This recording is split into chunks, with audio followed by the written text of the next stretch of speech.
దేవుని నామమునకు మహిమ కలుగునుగాక. ప్రభునందు ప్రియులారా, మన ప్రభువు రక్షకుడునైన క్రీస్తు యేసు పరిశుద్ధ నామములో మీ అందరికీ శుభములు.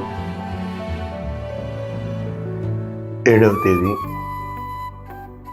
ఆగస్టు మాసము 2024వ సంవత్సరం.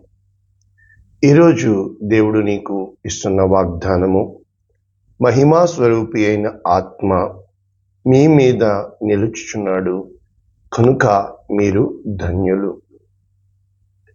ఇక్కడ ఒక ధన్యవచనము మనకి ఇవ్వబడుతుంది. ధన్యులు ఎందుకయ్యారని చెప్పబడుతుంది? మహిమా స్వరూపి అయిన ఆత్మ మీ మీద నిలుచుచున్నాడు. పూర్తి వచనము పేతురు రాసిన మొదటి పత్రిక 4వ అధ్యాయము 14వ వచనం. క్రీస్తు నామము నిమిత్తము మీరు నిందపాలైన ఎడల మహిమా స్వరూపి అయిన ఆత్మ అనగా దేవుని ఆత్మ మీ మీద నిలుచుచున్నాడు కనుక మీరు ధన్యులు.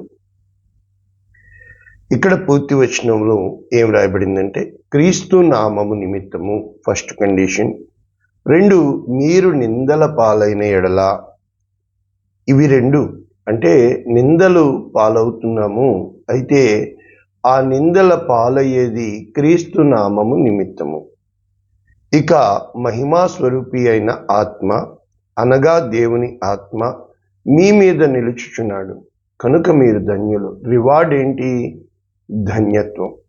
అయితే ఎప్పుడైతే క్రీస్తు నామము నిమిత్తము మనము నిందించబడి హింసించబడతామో, వాక్యము నేర్చుకుందాం. ఈరోజు మహిమా స్వరూపి అయిన ఆత్మ. స్వరూపి, స్వారూప్యము రూపముకి తేడా ఏంటంటే, స్వారూప్యము అనేది మనము ఇప్పుడు అందరము మనం చూస్తే ఫ్యామిలీ ఆఫ్ బర్డ్స్ కానీ, ఫ్యామిలీ ఆఫ్ యానిమల్స్ కానీ, ఫ్యామిలీ ఆఫ్, ఉదాహరణకి మన జీవితంలో అనేక సార్లు ఒక ఫ్యామిలీ వాళ్ళని చూసినప్పుడు ఇంచుమించు దగ్గర పోలికలు వాళ్ళకి మనం గుర్తించగలుగుతూ ఉంటాం. అది స్వారూప్యము. అయితే ఎప్పుడైతే వాళ్ళని నిశితంగా మనం గమనిస్తామో వాళ్ళ రూపము బయటకు వస్తుంది. ఇలా కూడా చెప్పచ్చు. చాలాసార్లు కవల పిల్లలు కనబడినప్పుడు ఇద్దరు ఒకలాగే అనిపిస్తారు. కొంచెం వారితో మనము దగ్గరయ్యాక వారిని మనం గుర్తించగలుగుతాం. అదే విధముగా రూపము స్వారూప్యము అని చెప్పగలిగితే, రూపము అంటే నువ్వు బయటికి కనబడేది, స్వారూప్యము అంటే ద ఇన్వర్డ్ అపియరెన్స్, అంటే నీ లోపల దేవుని యొక్క స్వారూప్యములోకి. కనుక ఇంగ్లీష్ వెర్షన్ ఒకసారి చదువుకుంటే, 1 Peter chapter 4 verses 14, New Living Translation.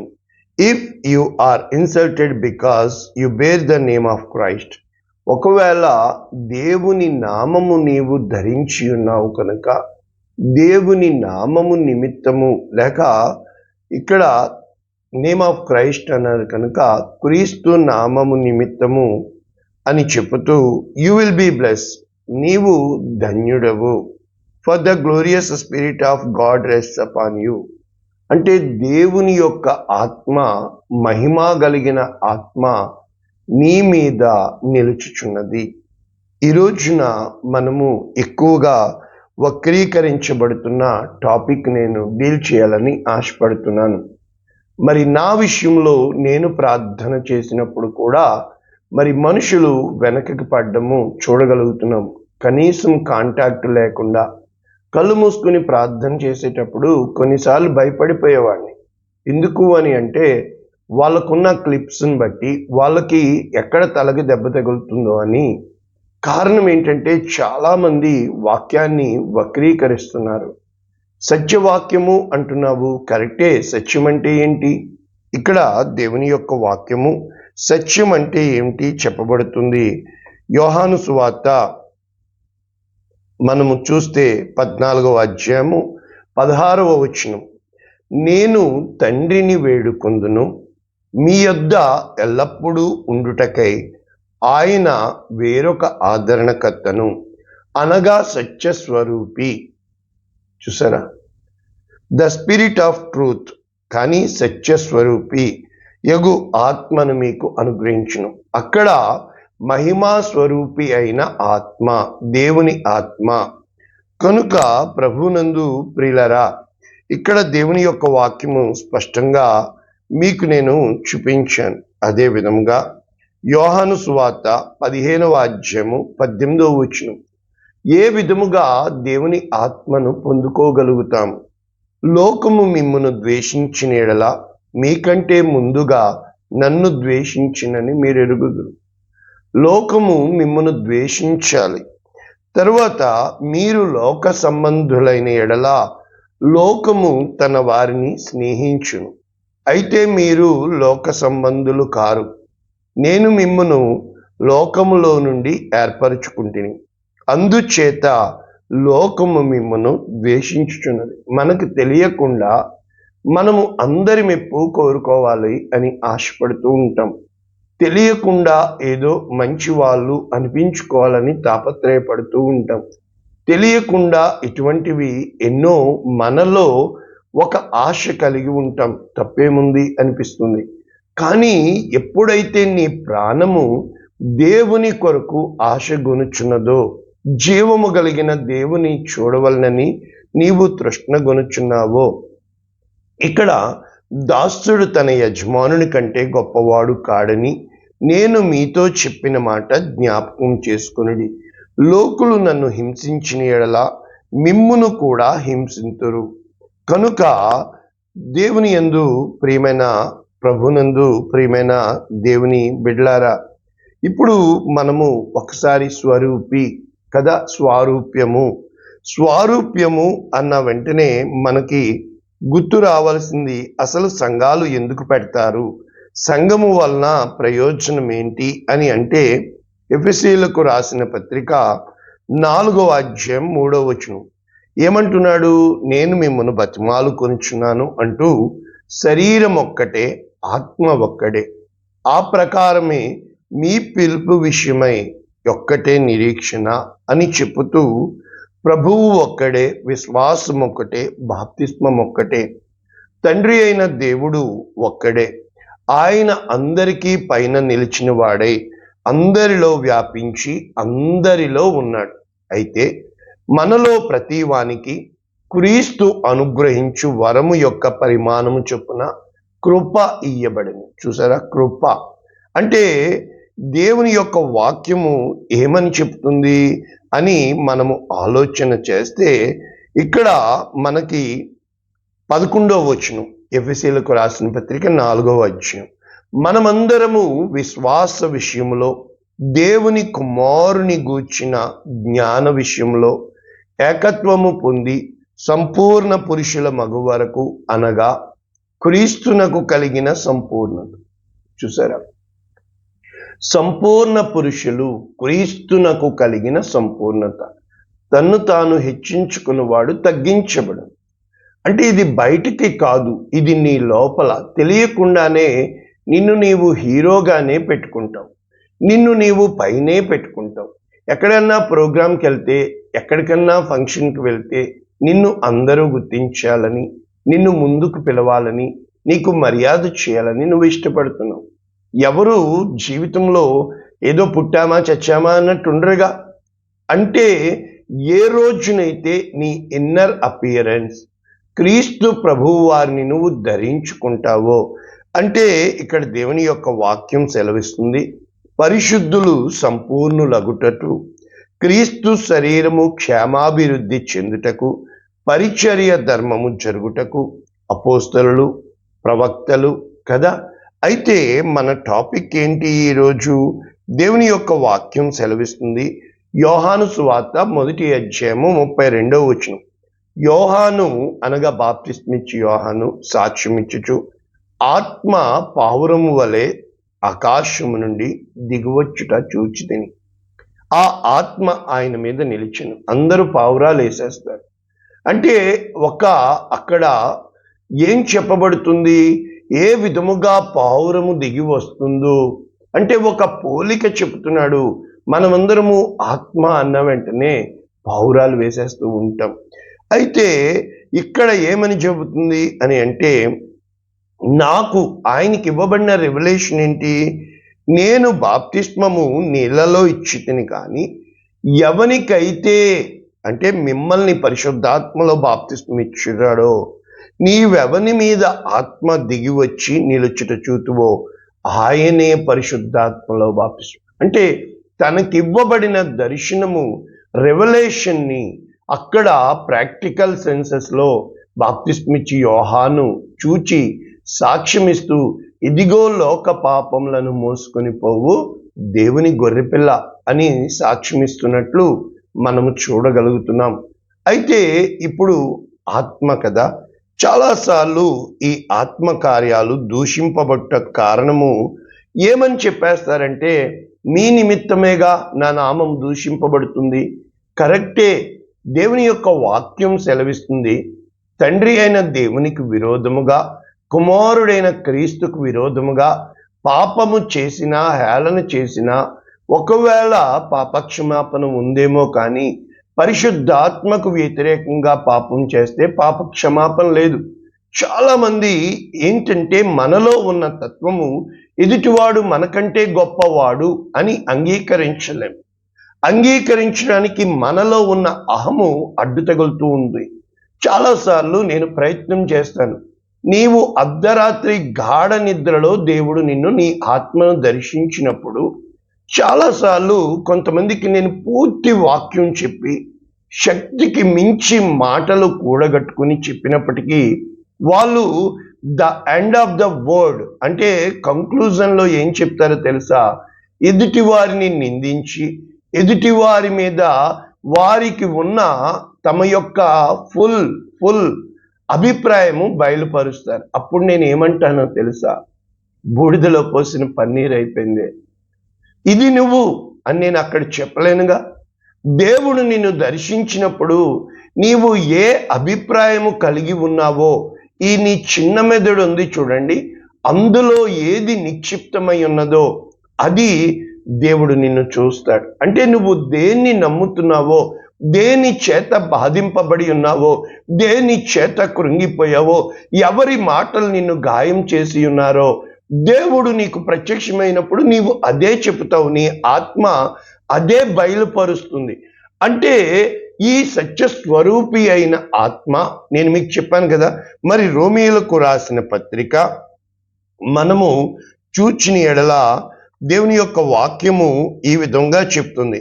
1వ అధ్యాయము 5వ వచనం, యేసుక్రీస్తు శరీరమును బట్టి దావీదు సంతానముగాను మృతులలో నుండి పునరుద్ధానుడైనందున పరిశుద్ధమైన ఆత్మ, ద స్పిరిట్ ఆఫ్ హోలీనెస్, చూసారా, దేవుని కుమారుడిగా ప్రభావముతో నిరూపింపబడెను. కనుక పరిశుద్ధమైన ఆత్మ, పరిశుద్ధపరచు ఆత్మ. ఇంకా మనం చూస్తే హెబ్రీయులకు రాసిన పత్రిక 10వ అధ్యాయము 29వ వచనము, దేవుని కుమారుని పాదములతో త్రొక్కి తాను పరిశుద్ధపరచబడుటకు సాధనమైన నిబంధన రక్తమును అపవిత్రమైనదిగా ఎంచి కృపకు మూలమగు ఆత్మ, ద స్పిరిట్ ఆఫ్ గ్రేస్. చూసారా, ఆత్మ అంటే అందరూ ఏమంటారంటే వెంటనే మూర్ఖపు ఆత్మ, బానిస ఆత్మ, మత్తుతో కూడిన ఆత్మ, మరి రెచ్చగొట్టే ఆత్మ, దేవుని యందు భయభక్తుల్ని, అంటే యెషయా 11:2. నేను 20 నిమిషాలే వాక్యం చెప్పాలని ఆశపడుతున్నాను. ఇంత చెప్పగలను. ఆది కాండం నుంచి ప్రకటన వరకు ఆత్మయే జీవింప చేయుచున్నది, శరీరము కేవలము నిష్ప్రయోజనము. అటువంటప్పుడు నీ ఆత్మ ఏ విధముగా దేవుని వాక్యము ఆత్మీయ ఆహారము, శరీరమునకు ఆహారము, నీవు తింటున్న ఆహారము. అంటే దేవుని వాక్యము చేత నీ హృదయము నింపబడినప్పుడు, దేవుని ఆలోచనలతో నీ మనస్సు నింపబడినప్పుడు పరిశుద్ధాత్మ నీ మీద నిలుస్తుంది. అంత మాత్రమే కాకుండా ఎప్పుడైతే ఉపవాసాలు తీయాలి, పరిశుద్ధుడు పరిశుద్ధుడు పరిశుద్ధుడు అనబడిన వాడికి నిత్యము వాక్యము నీ హృదయములో, అది నీ తలంపులలో, అది నీ నాలుక మీద, అది నీకు ఫెమిలియర్ అవ్వాలి. చానాలుగా నేను ఈ విషయాలకి దూరంగా ఉన్నందున ఫెమిలియర్ అవ్వలేకపోతున్నాను. డ్రైవింగ్ ఎప్పుడైతే కొంచెం దూరం అయ్యానో, కొత్త రోడ్లు వచ్చినాయో, అంటే ఫెమిలియర్ అంటే నీవు అభ్యాసము చేసి దినపరిచర్యగా, అంటే నీకు అది అంటే కళ్ళలో అర్ధరాత్రి లేపినప్పుడు కూడా 2 రెళ్ళు 4 అని ఏ విధముగా చెప్పగలుగుతున్నావో, నీ ఆత్మ దేవుని విషయాలు అంత క్షుణ్ణంగా అభ్యాసం చేయాలి. యెహెజ్కేలుకి చెప్పిన ప్రకారము, నరపుత్రుడా, ఈ యొక్క గ్రంథమును భక్షించుము. ఒక KFC తిన్నప్పుడు ఎముక కూడా ఉంచడానికి ఇష్టపడము కదా, అంటే ఏ విధముగా నీవు నడిచి వెళుతున్నప్పుడు చేపల కూర తిన్నావని చెప్పనవసరం లేదుగా. దేవుని వాక్యము పరిమళము వెదజల్లినప్పుడు నీ చుట్టూ ఉన్న వారిలో ఒక మార్పు జరుగుతుంది. ఏ విధముగా ఎలీషా దుప్పటిని ఎత్తిపట్టి ఆ యోర్దాను నదిని కొట్టారో, మోషే కర్ర ఎందుకు ఎత్తిపెట్టుకున్నాడు అంటే, చాలాసార్లు నా దగ్గరకు వచ్చినప్పుడు కూడా వాళ్ళు పడిపోతూ ఉంటారు. ఎందుకు అని అంటే, వీళ్ళు నన్ను చాలా హేళన చేస్తారు. ఈ రోజున టచ్ అనాల్సిన పని లేదు. ప్రార్థన చేసినప్పుడు ఆ ఎదుటి వాళ్ళలో ఉన్న ఆత్మ నాలో పోరాడడం నేను చూడగలుగుతాను. నేను చెప్పుతాను ధైర్యంగా, ఏమి ఆలోచిస్తున్నావు, నా కోసం ఎందుకు థింక్ చేస్తున్నావు.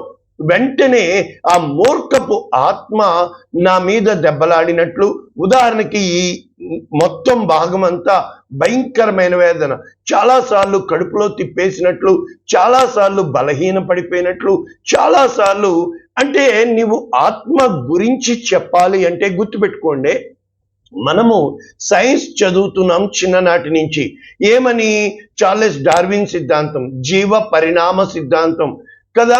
మరి దేవుని వాక్యం తెలిసిన వెంటనే, ఆది యందు దేవుడు భూమి ఆకాశములను సృజించెను అని మనము చదువుతున్నాంగా. అంటే దేవుడుగా చేసింది, దేవుని ఆత్మ జలముల పైన అల్లాడుచుండెను. కటిక చీకటి, గడాంధకారపు చీకటి ఏమిటి మొత్తము అలుముకొనెను. దేవుడు యెహోవా వెలుగు కలుగునుగాక అంటే, నువ్వు ఎప్పుడైతే మాట్లాడతావో దేవుని కార్యం జరుగుతుంది. అంటే ఇక్కడ మనము చూచిన ఎడల, పాదములతో తొక్కి తాను పరిశుద్ధపరచబడుటకు సాధనమైన నిబంధన రక్తమును అపవిత్రమైనదిగా ఎంచి కృపకు మూలమగు ఆత్మను తిరస్కరించినవాడు. అంటే ఆత్మ ఏంటి? పగ తీర్చుట నా పని. కాబట్టి ఎప్పుడైతే నీవు పగ తీరుస్తావో, యుద్ధము యెహోవాదే, లెట్ గాడ్ ఫిక్స్ హిమ్. అంటే మనము ఇప్పుడు ముగింపులోకి వస్తే, నేను ఏం చెప్పడానికి మీకు ప్రయత్నిస్తున్నాను మనందరికీ తెలుసు. మత్తయి సువార్త 5వ అధ్యాయము ధన్యతలు క్షుణ్ణముగా రాసి ఉన్నాయి.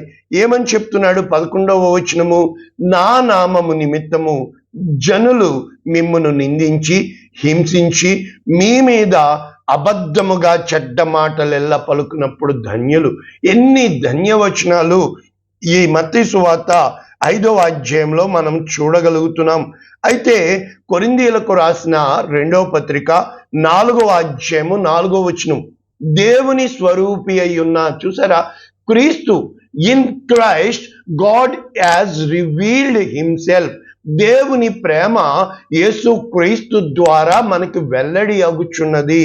అంట క్రీస్తు మహిమను కనపరచు సువార్త ప్రకాశము వారికి ప్రకాశింపకుండు నిమిత్తము ఈ యుగ సంబంధమైన దేవత అవిశ్వాసులైన వారి మనోనేత్రములకు గుడ్డితనము కలుగజేసెను.